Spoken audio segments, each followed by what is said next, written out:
welcome back. It is exactly 12:36. We're on to our final interview of the day.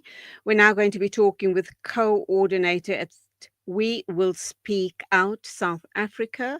And this is really about breaking the silence regarding the femicide crisis here in South Africa. Our guest is Daniela Gennrich. She is the coordinator of, obviously, We Will Speak Out, which is the secretariat of the National Faith Action Collective to End GBV. A very good afternoon to you. Welcome to the program. Good afternoon, Julie, and greetings to your listeners. Thank you indeed. What brings you to a space like this? A very sensitive topic, knowing that it almost seems that we're in an endless or an ongoing war regarding GBV and femicide, particularly in our country? Well, I represent, people of faith, and I think many people of faith are really struggling with what has been going on. Many of us actually are ourselves survivors of gender-based violence at different points in our lives, which I think is not uncommon in this country, where at least 2, and some statistics say 3, out of every 5 women have experienced some form of gender-based violence. And this country is just not safe. And, as with Olorato, her friend, saying at her memorial, she did everything to protect herself. She did everything right, and she still died. And so, with our country in 2024, we saw 7 women killed every single day on average. And 6 out of every 10 of those women are killed by intimate partners. So there's something seriously wrong, and it's happening on our watch as people of faith. So we really have to be asking ourselves, what does that mean? How our society seems to have lost its sense of values, its sense of direction. And there's so much woundedness that, nobody's born a murderer, or a rapist. So what happens to men that they become that way? What happens to the women who raise them, who many of whom themselves will also be survivors of violence? So we have to somehow be able to dig into our faith resources, which have often been misused, but there are also many positive faith resources that we can draw on to be able to somehow bring an end to this incredibly negative, destructive cycle, which is really not livable. I understand that in October last year, 2024, the Interfaith GBV Prevention and Mitigation Strategy 2030 was launched. Yes. How does your organization plan to implement the strategy within faith communities? And are our faith leaders in the different communities willing and ready to embrace this? Will they understand it, and will they be able to implement it to start so that we can start seeing results? So first of all, we developed that strategy together with people from 8 different faith traditions at least. And we went through quite an extensive process of consultation with people of faith from all levels. And what is the result is also based on a joint statement of commitment that we launched the year before. So it's come through quite an extensive process. The difficulty, I have to say, in terms of the last part of your question before I go on to the practical part, is that many senior leaders are still locked into belief systems that regard women as inferior, and interpretations of our sacred texts that create the kind of fertile ground, around gender-based violence that make women more vulnerable and unfortunately often are used to teach male dominance and male superiority. So it is extremely difficult, and I won't deny that it's been a lot easier working with scholars, activists, and survivors in our faith communities than it has been to work with senior leaders. But that is part of our work. And I think as more and more of the senior leaders begin to talk to one another, and there are several, they also are able to influence one another. In terms of practice, we, at the launch of the strategy in, I think it was the 3rd or 4th of October, we already began in the afternoon to work with the people that were there. Many of them were mid-level or senior leaders in the faith sector, to say, what are some of the most important themes for us as the faith sector that we need to work with? And many of them are similar to what we have to work with in society, because the reality is, even if we try and believe that we are set apart, we are also human. And our institutions, unfortunately, are also human. And so we really have to work with reflecting really on what it is in our faith communities that are not speaking strongly enough, that are not offering an alternative, that are not offering the safe spaces to survivors to get the support that they need. And so one of the key areas of work is, and it's not just awareness raising, it's about helping each one of us to understand our own journeys of socialization, both in our families, in our religions, and so on, and to be able to stand back and say, what of this is constructive and creative and is enabling us to be a life-giving influence, and what of some of the ways these things have been abused, misused, or misunderstood are things that we actually have to drop.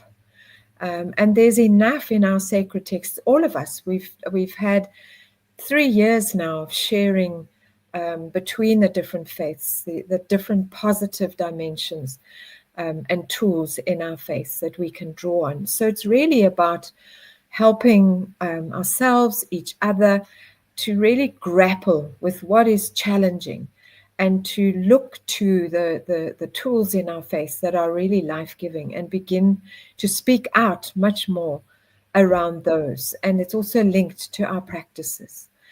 And then in society, I mean, some of the topics that were raised, I think are topics in all of our diverse faith ministries around the family and the disintegration of family, the unfortunate dominance in our society of understandings of masculinity that are very hierarchical, power-based, and less about mutuality and love, more about competition, and often have turned into very destructive ways of being that have often been normalized, even in some of our faith traditions. The issue of our children, the issue of what is happening in terms of our mental health. So we have, and there's others, around re-looking at our sacred texts and so on. So we have working groups of people from different faiths, from all different levels of leadership and membership, working on these issues. And they've been this year, because we only launched at the end of last year, working on concept documents to guide us practically how we can take steps. One of the big challenges with this is, of course, the lack of funding. But we've also been working in our faith, our working groups, to say, what can we do, particularly in this online era, to influence the narrative, to influence the way people think, to influence some of our religious and sociocultural norms, to really be much more positive, because we want to be proactive. It's one thing to react positively, to respond positively, not just to react.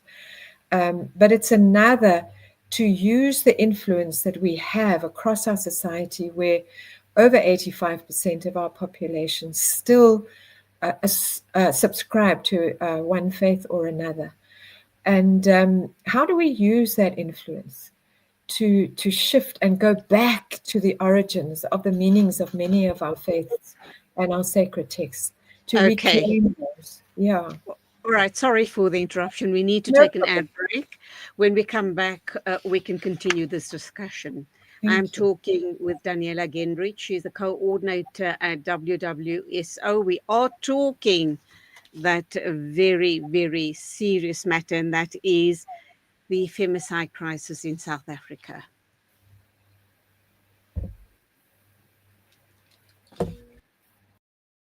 From an award-winning firm, look no further than the Belmont Meyer Group, your gateway to unparalleled investment and wealth management. At Belmont Meyer, we believe in the art of wealth creation, a meticulous process fueled by our unwavering commitment to excellence. With a focus on providing elite alternative investments and quality advice, we also pride ourselves on maximizing value for our esteemed investors, as seen through our consistent outperformance. Your financial success is our top priority. Join us at Belmont Meyer and experience the difference firsthand. Ready to embark on a journey of greatness? Contact us today. Reach out to the Belmont Meyer Group on 078 786 1698. Call or WhatsApp or email us at info@belmontmeyer.com. Elevate your financial future with Belmont Meyer, where every detail matters. Operation Kurbani Maulana Timor will once again be taking a trip abroad for Kurbani. Many people in the villages live well below the poverty line and only eat meat on the days of Eid al-Adha. Support this cause at 2,100 Rand for 7 shares or 300 Rand per share. Contact Maulana Timor, Maulana Sajjad, Maulana Hamad or Maulana Abbad on 011 852 6324 or 072 299 9268 or 082 368 6866 or 072 697 0131 or 073 576 9786. All slaughtering will be supervised by a team of foreign and local ulama. Visit www.operationkurbani.org.za. Discover the Africa of your dreams and surround yourself with her spectacular beauty. Relax beneath her serene sunsets and explore wildlife at its natural best. It's where the pride of Africa comes together. The Kwantu Private Game Reserve. Get to know the Big Five or cruise on an elephant safari game drive. Interact with lion and tiger cubs and enjoy world-class halal cuisine while we pamper you during your 5-star stay. Indulge in the true African experience. For reservations, call now on 042 203 1400 or visit kwantu.co.za. The Kwantu Private Game Reserve, the place of gathering. World-class financial services only at Sapphire Global, your financial partner. If you are looking for Islamic, Sharia, and ethical financial products, look no further. Sapphire Global offers a wide range of financial service offerings from short-term to life and investments. A full-service center with all financial requirements under one brand. Our highly skilled and experienced consultants are ready to help protect your financial future. Contact us on 041 001 0184 or visit our website on www.sapphireglobalfs.com. Sapphire Global is an authorized financial services provider. Make a conscious choice. Sip for change and support Palestine Drinks Africa. With every can, you help end the genocide and stand in solidarity with Palestine. Choose between our original or sugar-free options available in a case of 24. Every sip is a step towards justice. Every purchase a powerful message of unity and support for the Palestinian cause. Contact 082 888 1440 or 082 7739 556 today and be part of the change. Palestine Drinks Africa. Sip for change. Liberty for everyone.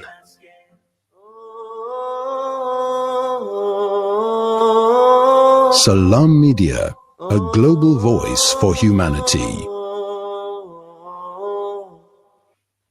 Welcome back. We have about 10 minutes to wrap up on our final interview of the day. And of course, we are talking about a very serious matter indeed. It is breaking the silence, confronting South Africa's femicide crisis. And our guest is Daniela Gennrich, coordinator at We Will Speak Out South Africa.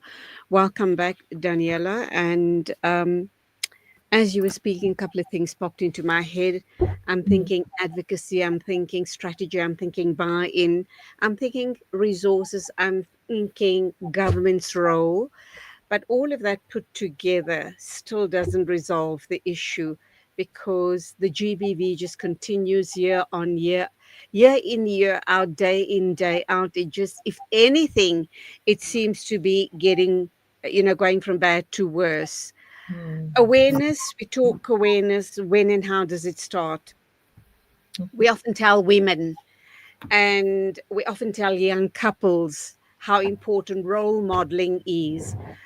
We also talk about intergenerational trauma. So these are all of the big issues we have to tackle, and we can't clearly, you need lots of resources to be tackling it from every angle. We have a huge unemployment issue in the country, and undoubtedly a lot of those young men that are caught up in these vicious cycles of anger, frustration, possibly also addiction. These are all the grassroots problems that needs to be wiped out to wipe out this issue of GBV and femicide. Undoubtedly, you have really applied your mind. Any chance at all of some form of solution, workable solutions that we could start, communicating as widely as we possibly can? So I think first and foremost, we need to understand as the faith sector the extent of our influence, and we need to think about how are we using that, and being careful in terms of our own use of language and whether we speak up or not. Bystanderism is well known. Many people are quiet when they know things are happening in marriages, in couples, in people's lives. And we need to move from passive bystanderism to active bystanderism. But what does that mean? Because people need to know how to respond without causing more harm, because I think that's often why religious leaders are hesitant. So as the Faith Action Collective, together with We Will Speak Out South Africa, we have established what we've called a community of praxis, not just a community of practice, a community of practice that is built on understanding the issues, as you've mentioned. And we've established an online platform with a collection of resources, and we invite also our partners to contribute to those resources from different faith perspectives. And we have workshops, we have training programs, not just about raising awareness of the issues. I think we all know how bad the situation is. We need the skills and the knowledge to intervene constructively and to do so with compassion. and in ways that actually bring healing and restoration. And so I would invite anyone interested to go to www. Interfaith and GBV, and have a look there. Register. We also have forums on that space. We in fact have monthly forum meetings where we share about one another's experiences. We have mutual learning spaces. We network, we connect, we learn about the work that we are doing across faiths, and there's a lot of good work that's being done. So it's also about connecting to some of that good work that's being done and learning on the job, as it were. Many of us learn on the job, and to be part of those processes and those difficult conversations. There is no one solution. The situation is very difficult and very complex. And our different faith traditions, our different cultures and so on will also influence our solutions. And yet we can learn a huge amount from one another. So I think it's just really, really important that we find ways to connect, to drop the stereotypes about one another's faiths, to work together. We've found many, many common values. In fact, our foundational values are all basically the same. And we need those values-based conversations across the country. And we need to also look inside ourselves. And particularly, I have to say, as the Christian churches, to say, what is it in our teachings and in the ways we operate that also that we have these terrible cases that emerge, like the Omotoso case and others, where Christian faith leaders are standing up, pretending that they are men of God, and behaving in the most horrendous ways. We actually have a forum meeting tomorrow at 12:30 to 2 o'clock over lunch, so people can take a break over lunch, where we are asking, what are the lessons from these cases that are happening? What do we need to do? What do we need to change so that finally we can really be effective and credible contributors to ending the scourge and contributing to the objectives of the National Strategic Plan, which has been laid out for us. And yes, government has an important role, but in a sense, we are it. We are the ones who are survivors, and we are the ones who are part of the solution. And so I would call on all of us to really do what we can, starting in our individual relationships, and really thinking about how are we relating in love and peace and mutuality with one another in our intimate relationships, with our children, with our friends, with the people that work with us and for us. And we start there. We have to change the culture in our country. Okay, we have to wrap up. But for people watching and listening to us today who would like to know more about gender-based violence, femicide, want to become a part of the collective to make a difference, where should they be going to? What organizations should they be perhaps be affiliated with? Because I think all of us in our own little ways, in our own small ways, can make a difference, and collectively it can be huge. Yes. So I think if they contact me at coordinator at wwsosa.org.za, what we also do is we have a database of different organizations and individuals working in different areas. And if they indicate what they're interested in or what their concern is, we can also refer them. So my work is more of a referral, base, so that people can actually connect to people in your area, people within your faith sector. We have a capacity support team that consists of satellite teams of people from all the different faith traditions that we can connect you with, that will really accompany you and work with you and support you, and also register on that platform that I mentioned earlier.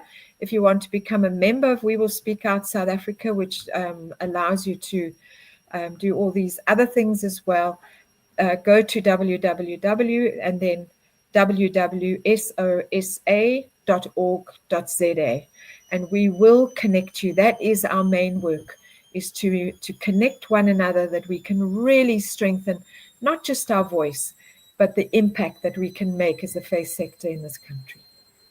Daniela Gennrich, coordinator at WWSO. Thank you indeed. God bless you for the amazing work you're undertaking, for trying your utmost to start making a meaningful difference. And please God, the next time you and I speak, it will be on a more positive note, where you will tell me that we are seeing change. Yes. Definitely, it's it's working. Whatever it is that we're doing is working. So God bless. Stay safe until the next time. Thank All you. the very Thank you best. so much. Take care. It is 1:02 exactly, and that, of course, means it's wrap-up time. Thank you indeed for your company. We do hope you've enjoyed all of the interviews this midday up to now, and that you take away something meaningful with you, and that you are now empowered through any one of the interviews we shared today, that you have learned something different, something new, and you're going to be viewing the world a little differently. So, till the next time, as always, stay safe. Assalamu alaikum and Khudafiz from me, Julie Ali.